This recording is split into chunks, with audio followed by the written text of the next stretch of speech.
সুপ্রিয় দর্শক, আসসালামু আলাইকুম। আপনারা আশা করি সবাই ভালো আছেন এবং সুস্থ আছেন।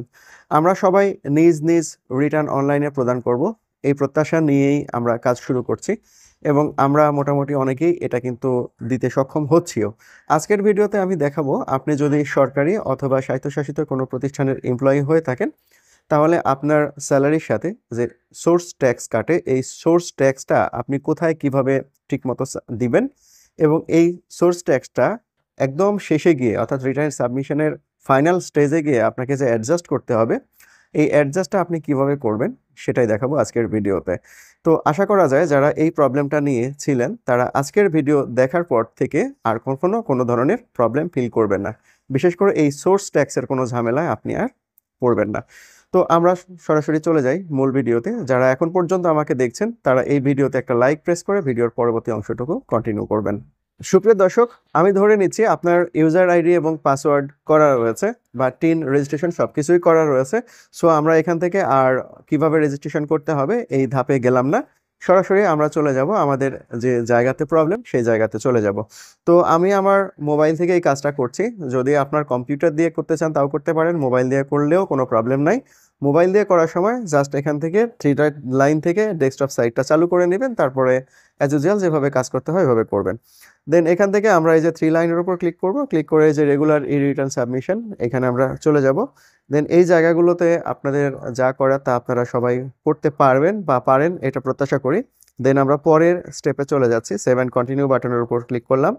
দেন এই জায়গাটাতেও আপনাদের সবারই কমপ্লিটলি ধারণা আছে সেটা আমি ধরে নিচ্ছি। দেন আমরা চলে যাচ্ছি পরের পাতায়।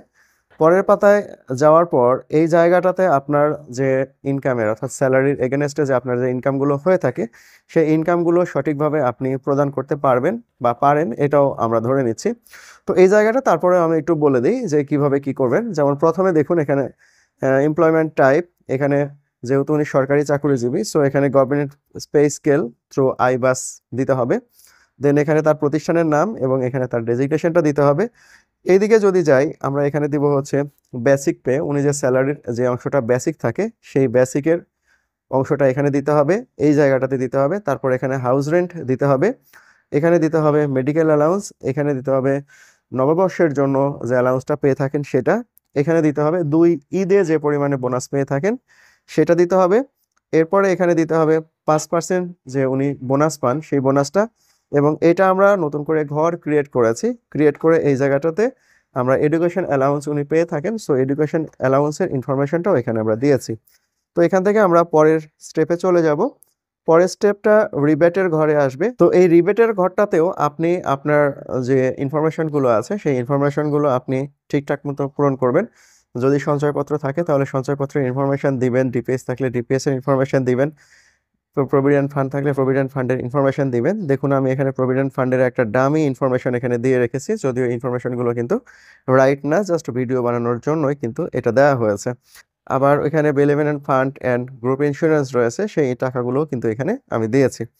এরপর এখান থেকে আমরা সেভ অ্যান্ড কন্টিনিউ করে পরের পাতায় চলে যাব, অর্থাৎ এক্সপেন্ডিচারের ঘরে আমরা চলে যাব।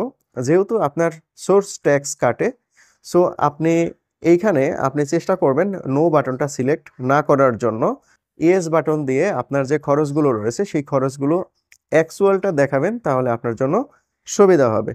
দেন এইখানে দেখুন আমি একটা ড্রাফট খরচ আমি দেখিয়েছি অলরেডি এই জায়গাটাতে। এবং এইখান থেকে নিচের দিকে আমরা যদি যাই তাহলে এখানে আমরা পাবো payment of tax at source, এটা লেখা রয়েছে। এই জায়গাটাতে আপনার স্যালারির এগেনস্টে যে ট্যাক্সটা কাটা হয়ে থাকে সেই টাকাটা আপনি এখানে দিবেন। কত টাকা কাটা হয় সেটা আপনি যে স্যালারি শিট রয়েছে সেই স্যালারি শিট দেখলেই আপনি বুঝতে পারবেন। এটা বিভিন্ন জনের ক্ষেত্রে কিন্তু বেসিকের উপর নির্ভর করে কম বেশি হয়ে থাকে।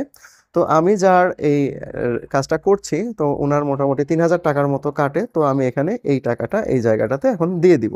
তো এখানে আমি 3000 টাকা দিয়ে দিলাম।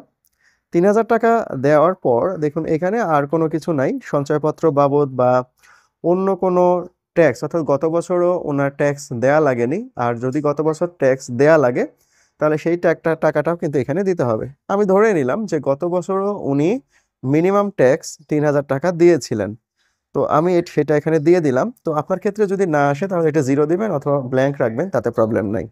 দেন এখান থেকে আমরা সেভ অ্যান্ড কন্টিনিউ করব। 7 কন্টিনিউ করার পর অ্যাসেট এবং লায়াবিলিটিসের যে ঘরটা আসবে, এখানে আপনি আপনার ইনফরমেশন খুব ভালোভাবে পূরণ করবেন। দেখবেন এইখানে পূরণ করার সময় যেন কোনো ভুল না হয়ে থাকে। তো এখানে ফিক্সড ডিপোজিট ওনার ছিল, সেটা আমি দিয়ে দিয়েছি। তারপরে প্রভিডেন্ট ফান্ড যেটা ছিল সেটাও দিয়ে দিয়েছি। এইখানে প্রভিডেন্ট ফান্ড ফিল আপ করার সময় একটা জিনিস খেয়াল করবেন, সেটা হচ্ছে যে আপনার প্রভিডেন্ট ফান্ডে এই পর্যন্ত কত টাকা জমা হয়েছে। এর আগে আমরা রিবেটের জন্য যেখানে দিলাম ওইখানে আমরা জমা করেছি 1 বছরে যত টাকা পাবে সেই টাকাটা। আর এইখানে হচ্ছে 1 বছরের জন্য না, আপনি সারা জীবনে প্রভিডেন্ট ফান্ডে যত টাকা জমা রেখেছেন সেই অ্যামাউন্টটা এখানে দিবেন। এখানে দেওয়ার পর এখানে লাইবিলিটিসের ব্যাপারগুলো আছে, আদার্স ইনকামের যে ব্যাপারগুলো আছে, তো এগুলো নিয়ে আমি আর ডিসকাশন করলাম না। আমরা সরাসরি চলে যাই একদম নিচে। নিচে যদি চলে যাই, এই জায়গাটাতে দেখুন একটা 12 লাখ টাকার একটা কিন্তু ডিফারেন্স হয়ে আছে। তো এইভাবে যদি আমরা রিটার্ন সাবমিশন করি তাহলে কিন্তু এই রিটার্নটা ভুল হয়ে যাবে। সো এইভাবে কিন্তু রিটার্ন সাবমিট করা যাবে না। তো এই ভুলটা পরিহার করতে হবে। তো এই ভুলটা পরিহার করার জন্য এই যে 12,82,হাজার টাকা যে এক্সট্রা আপনার কাছে আছে, এই টাকাটা কোথায় আছে তার সোর্সটা আপনাকে দেখাইতে হবে। যদি ব্যাংকে থাকে তাহলে ব্যাংকে দেখাই দিবেন, আর যদি হাতে থাকে যে এই টাকাটা ব্যাংকে না আপনার কাছে জাস্ট ক্যাশে আছে, সেটাও আপনি দেখাইতে পারেন, কোনো সমস্যা নাই। তবে নর্মালি এতগুলো টাকা কারোর কাছে ক্যাশে থাকে না। তো যাই হোক, আমি একটু যেহেতু ডামি দেখাচ্ছি, তো ডামি দেখানোর জন্য এই টাকাটা আমি ক্যাশে দিয়ে দিলাম, এই পুরো টাকা। তো অথবা আপনার যে পরিমাণে খরচ হলো খরচটা আপনি আরেকটু বাড়ায় দিতে পারেন, সেটাও কোনো প্রবলেম না। তো এটাতে যদি আমি ক্লিক করে সেভ অ্যান্ড কন্টিনিউ দিলাম, তাহলে এখন দেখুন এই জায়গাটাতে আমি কিন্তু অলরেডি জিরো চলে এসেছে। সো আমার এখানে আর প্রবলেম নাই, কিন্তু এখানে কোনোভাবেই জিরো না আসলে আপনি রিটার্ন সাবমিট করবেন না। তো এখন আমি সেভ অ্যান্ড কন্টিনিউ করবো। সেভ অ্যান্ড কন্টিনিউ করে পরের পাতায় চলে যাব। পরের পাতায় যাওয়ার পর একদম নিচে যদি যাই তাহলে আমরা দেখতে পাবো আমাদের ট্যাক্সের কি অবস্থা। দেখুন এইখানে কিন্তু অলরেডি এই যে 3,000 টাকা কিন্তু আমাদের ট্যাক্স এসেছে, মানে এই 3,000 টাকা কিন্তু আমাদেরকে ট্যাক্স দিতে হবে। তো আমি কিন্তু সোর্স ট্যাক্স হিসেবে 3,000 টাকা কিন্তু অলরেডি দিয়ে ফেলেছি, যেটা বেতন থেকে কেটে নিয়েছে। তো ওইটার সাথে যদি অ্যাডজাস্ট করি তাহলে এখানে কিন্তু আর টাকা থাকে না।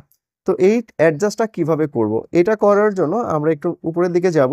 এইখানে দেখুন যে have you paid any source tax, advance tax or any regular tax for, অর্থাৎ আপনি কোনো ট্যাক্স এর আগে পেমেন্ট করেছেন কিনা। যদি করে থাকেন তাহলে আপনি এখানে ইয়েস দিবেন। ইয়েস দেওয়ার পর এখানে আরেকটা অপশন আসছে যে do you need to update your tax payment status, অর্থাৎ আপনার ট্যাক্স পেমেন্ট স্ট্যাটাস কি আপডেট করা আছে। যদি থাকে তাহলে নো আছে, ভালো কথা। আর যদি না থাকে তাহলে ইয়েস করতে হবে। তো আমি ইয়েস করে দিচ্ছি, যেহেতু আমার আপডেট করা নাই তো আমি ইয়েস করে দিলাম। ইয়েস করে দেওয়ার পর আমাদেরকে রিডাইরেক্ট করে আরেকটা সাইটে চলে যাবে। তো এই সাইটে আমরা চলে যাচ্ছি। আমার এইখানে ইন্টারনেটের স্পিড একটু কম, যার জন্য একটু সময় লাগছে। তো এখান থেকে দেখুন আমি চলে গেলাম, এখানে 3 লাইনের উপর ক্লিক করব। একই রকমভাবে এখানে 3 লাইনের উপরে ক্লিক করব। 3 লাইনের উপর ক্লিক করার পর এখানে অনেকগুলো অপশন রয়েছে, এই অপশনগুলো আপনাকে দেখতে হবে। তো এখানে যেহেতু আমরা স্যালারির এগেনস্টে নিয়েছি, সো এখানে ক্লেম সোর্স ট্যাক্স এই বাটনের উপর আমরা ক্লিক করব। ক্লিক করার পর দেখেন এখানে অনেকগুলো অপশন আসবে। প্রথমে আসবে স্যালারি আই বা প্লাস প্লাস, স্যালারি আদার হতে পারে। যদি আপনি স্বায়ত্তশাসিত প্রতিষ্ঠানে চাকরি করে থাকেন তাহলে আপনার আই ব্যাস প্লাস প্লাস হবে না, অন্য কিছু হবে, সেক্ষেত্রে আদার সিলেক্ট করবেন। তারপরে ব্যাংক, সঞ্চয়পত্র, ইটিসি থাকতে পারে। তো এনার ক্ষেত্রে আই ব্যাস প্লাস প্লাস হবে। তো আমি এখানে ক্লিক করে দিলাম। ক্লিক করে দেওয়ার পর এই জায়গাটাতে দেখুন কি আছে, এখানে কোনো কিছু আসেনি, ইন্টার অ্যামাউন্ট। তো আমি এখানে অ্যামাউন্ট দিচ্ছি, টাকার পরিমাণ দিতে বলেছে। তারপরে এখানে সার্চ করতে বলেছে অথবা সেভ করতে বলেছে। যাই হোক, আপনি সার্চ করতে পারেন অথবা সেভ করতে পারেন, কোনো প্রবলেম নাই। তো অলরেডি আমি যখন সার্চ করলাম, সার্চ করলে দেখুন এখানে কিন্তু যে তার ইনফরমেশনটা কিন্তু চলে এসেছে। তো এখানে দেখুন লেখা আসছে টোটাল ইনফরমেশন কিন্তু এখানে চলে এসেছে, যে 24-25 অর্থ বছরে, তারপরে হচ্ছে ডিটেলস ইনফরমেশন এসেছে। কিন্তু কোন জিনিসটা আসেনি, টিডিএস অন স্যালারি, অর্থাৎ তার স্যালারি থেকে কোনো রকম সোর্স ট্যাক্স বা টিডিএস কাটা হয়নি। আমি যে ওইখানে 3,000 টাকাটা দিলাম, অর্থাৎ সোর্স ট্যাক্স বাবদ 3,000 টাকাটা আমি দিয়েছি, সো এই টাকাটা কিন্তু আমি ভুল দিয়েছি। জাস্ট আপনাদেরকে দেখানোর উদ্দেশ্যে যে আসলে সরকারকে কোনোভাবে ফাঁকি দেওয়ার কিন্তু সুযোগ নাই। তো এখানে দেখুন টাকাটা আসেনি, সার্চ করে কিন্তু রেজাল্টটা পাওয়া গেল। দেন এখানে ক্লোজ করব। ক্লোজ করলে দেখুন এখানে কোনো কোনো কোনো টাকার পরিমাণ কিন্তু নাই।